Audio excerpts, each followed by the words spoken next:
త్రేతాయుగంలో రాముని మాట రాముడు తండ్రి మాట విని అరణ్యాలకు వెళ్ళిపోతే, మరి ద్వాపర యుగంలో తండ్రి మాట విని పెండ్లే చేసుకోవడం మానేసి చివరికి భీష్ముడయ్యాడు. మరి ఈ కలికాలంలోన, ఈ ఆకలి కాలంలోన బంధాలు బాంధవ్యాలు ఏమవుతున్నాయి? ప్రతిదీ డబ్బు చుట్టే తిరుగుతుంది. కాబట్టి మీరొక్కసారి ఆలోచించండి. ఆ కలికాలము, ఆకలి కాలము రచన, నటన మీ మూల తాతయ్య మాస్టర్.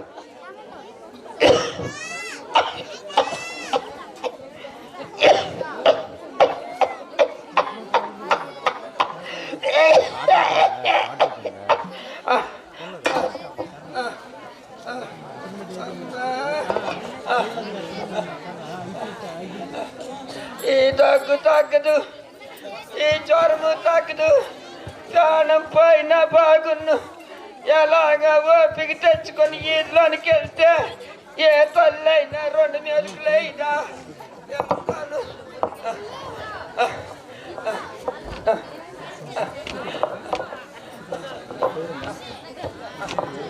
అమ్మా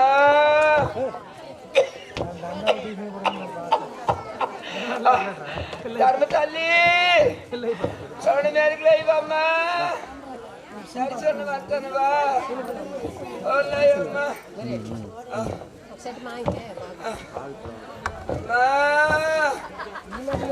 ఈ అమ్మ తొలితే తీయదు.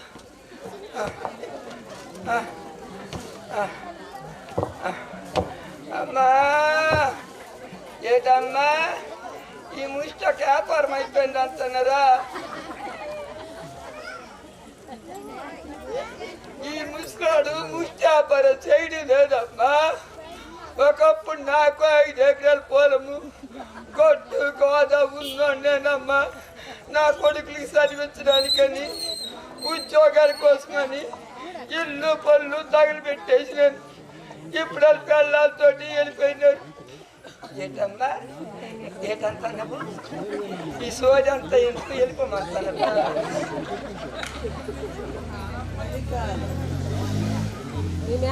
మా ఊరికి దాన్ని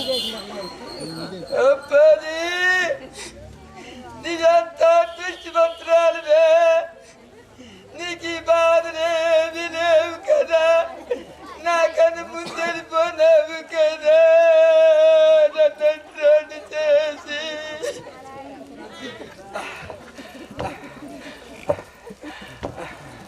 అమ్మా అమ్మా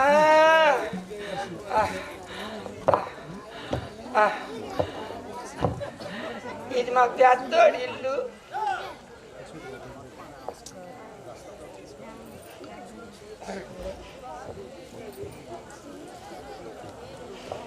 ఏడు జీతం తెస్తున్నాడు.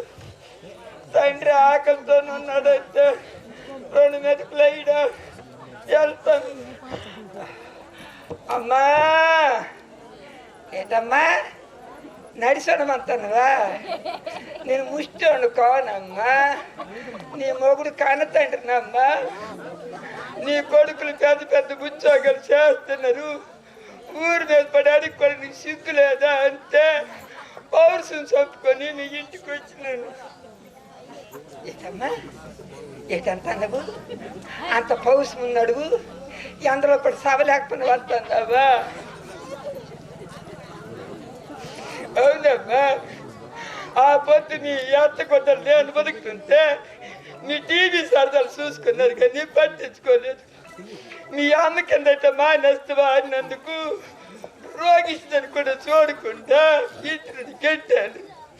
పౌరుషం ఉంది కాబట్టి పైకి వెళ్ళిపోయి ఒంటిని చేసేసి ఆయన పెద్దోడా నీవేట అంటావురా? నీవు అదే మాట అంటానువా? ఓన్లారా గుప్పులు పడి ఉపవాసాలు పడి నీకు చదివించినాను కదా. కొందరు తొందరలాగా దక్కిన కాడికి బుక్ చేసి కొడుకుల్ని కంబారంలో చేయలేరు కదా. బతకండి రా, మీరే బతకండి, మీరే బతకండి. అదన్నా పొలం కోట పొలం కోట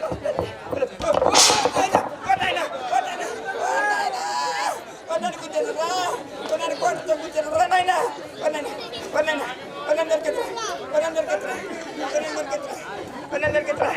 అమ్మాయి నెలకెత్తరా నాయన అమ్మాయి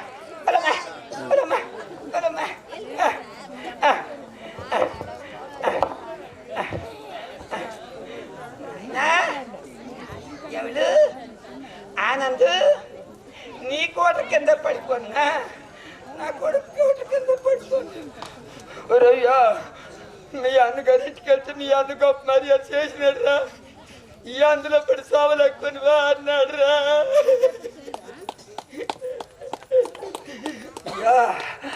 4 రోజుల నుంచి కడుపుకి దప్పికి లేదురా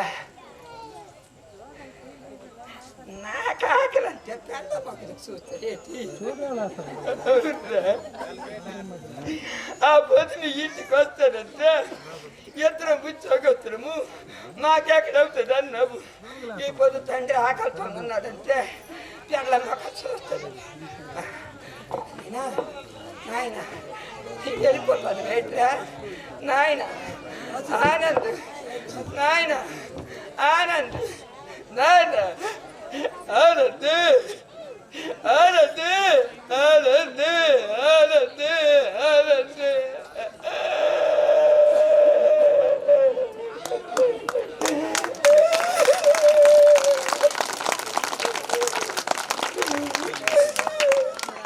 నేనది తండ్రిని కోనట పిచ్చోడినట పిచ్చే నాకు పిచ్చే కొడుకులు కావాలని పిచ్చే వాడు పెద్ద పెద్ద లాభాలని పిచ్చే చూసినారా నా కొడుకులు నా 4 కొడుకులు 3వ కొడుకు వెళ్ళిపోయినాడు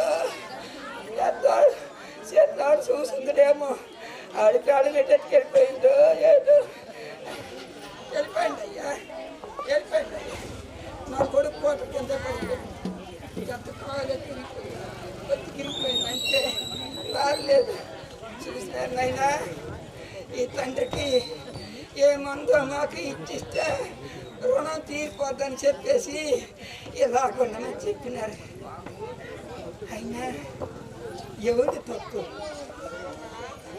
ఈ కాలం చదువులదే కాలముదే లేక డబ్బే సర్వస్వం అనుకున్నా లేకపోతే కొడుకులదే వీళ్ళు కొడుకులు కాదు కిత జనంలో నా అప్పులోళ్ళు నా రెక్కల సొత్తు ఉండి వరదాక నాకు తినేసి పిల్లలతో వెళ్ళిపోయినారు అన్నా అయ్యా అందరూ అలాంటి కాదు కొంతమంది తల్లిదండ్రులకి కళ్ళు చూసుకుంటారు దేవుడు చెప్పన్నాడు మనం ఏం చేస్తే తరువాత అదే అవుతుందని దేవుడు చెప్పన్నాడు అదే అవుతుంది అయినా మీ చదువుల్లో నా తల్లిదండ్రులు చూడమని చెప్పడం లేదా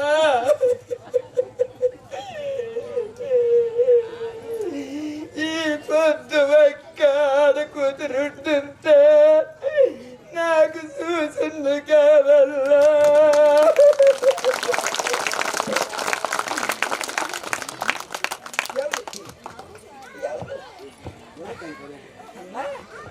ఏమన్నా ఏటన్నా ఏది నీ పెంచుతాడా రిక్షా చుట్టి నీ భర్త నాకు పెంచుతాడా ఆ పొద్దు నీ బుర్ర మీద 2 అత్యర్థాలు పడ్డానికి సాయం చేసినందుకు నా కొడుకును కొట్టేసిన నా కొడుకును పుట్టుకుపోయినా నాకు పెంచుతాను అంటున్నావు అదేనమ్మ కాలముదే తప్పు ఆఖరి కాలముదే తప్పు ఆఖరి కాలముదే తప్పు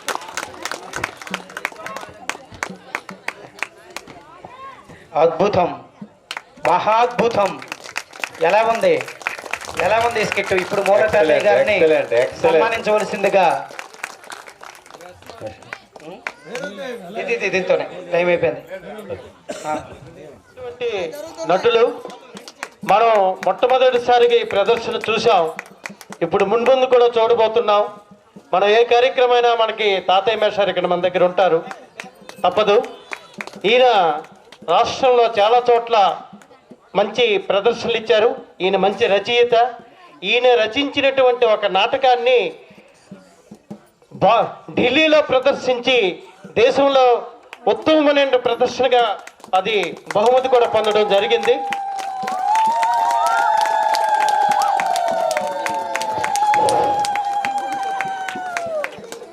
ఓ కళానిధి, సహజ సంగీత నాట్య నట సమ్రాట్, సకల కళలలో పరకాయ ప్రవేశం చేస్తూ అద్భుతమైన ఆహార్యం ప్రేక్షక మహాశయులపై సమ్మోహనాస్త్రాలతో మురిపించి మయమరిపించిన మాయావి. వివిధ పాత్రలలో అపూర్వమైన నటనతో రోగదైవం, రోగభూతం, ఆకలికాలం, ఆలిచెప్పలు, దారుణం, మరణ సంధ్య, గోరుముద్ద, ఎటు ఏది నీది, భయం, మాట, మార్పు, దయచేసి యూత్ ఎన్నో దగ్గరికి రావాల్సిందిగా పాత్రల ద్వారా కోరుతున్నాం. అలరించే ఈ బ్యాచ్ పిలిచి మహానటుడు, నా ప్రియమిత్రులు, దయచేసి రావాలి, విద్యలకు టైం మూలం అవుతుంది. శ్రీమాన్ మూల తాతయ్య గారు రండి పిల్లలు. విద్యార్థులను ఉద్దేశించి ఇప్పటి వరకు కురుక్షేత్ర సంగ్రామ రంగమందు ధర్మం వైపు కృష్ణుడు కిషోర్. నిలబడి విజయకేతనం ఎగురవేయిస్తే ఈయన జీవన కురుక్షేత్రంలో విద్యార్థుల కోసం వెంకట్రావు. అద్భుతమైనటువంటి గ్రంథాలు రాసి అమోఘమైనటువంటి మునిపించు వెంకట్రావు. అద్భుతమైనటువంటి సందేశాలు ఇస్తూ ఈ రోజుల్లో సివిల్లో ఎన్నో వేల మంది విద్యార్థులు బెమ్మె వారి యొక్క రామారావు. రచనల ద్వారా ప్రభావితమై ఉత్తీర్ణులై ఉద్యోగస్తులై సంస్కారవంతులై వారిని ఆదర్శంగా తీసుకుంటూ వారి జీవితాన్ని నిర్మాణం చేసుకుంటూ ఉన్నారు. వీరి గురించి చిన్న రెండు మాట. రంభవో, రతివో, రత్నాల రాశివో, రమణీయ రాగమాలికలతో రమణించు గమనానివో, రసమయ భాష కవిత శిల్పానివో, రమ్య మనోజ్ఞ మౌక్తిక రంగవల్లివో. అయ్యా, మీ యొక్క దివ్యమైన అద్భుత నటనా కౌశలానికి మేమందరం దాసోహం దాసోహం దాసోహం. మేషారు పిలిచిన వారు బొమ్మిడి రాము గారు నా మీద ఏమీ వేయలేదు అన్నారు మా అత్తారు వాళ్ళు. అది సంగతి. సమ్మతి పొందినోయి బమ్మిడి వంశజ, నమ్మకపు సేవతోడ నాయకుడవైతివి, రాము రాము అంటూనే రాముగా మిగిలిన రామా, బమ్మిడి వంశోత్తమ వెల్గవయ్య, వేవేల వెల్గుల వెల్గవయ్య. చాలా చాలా సంతోషం.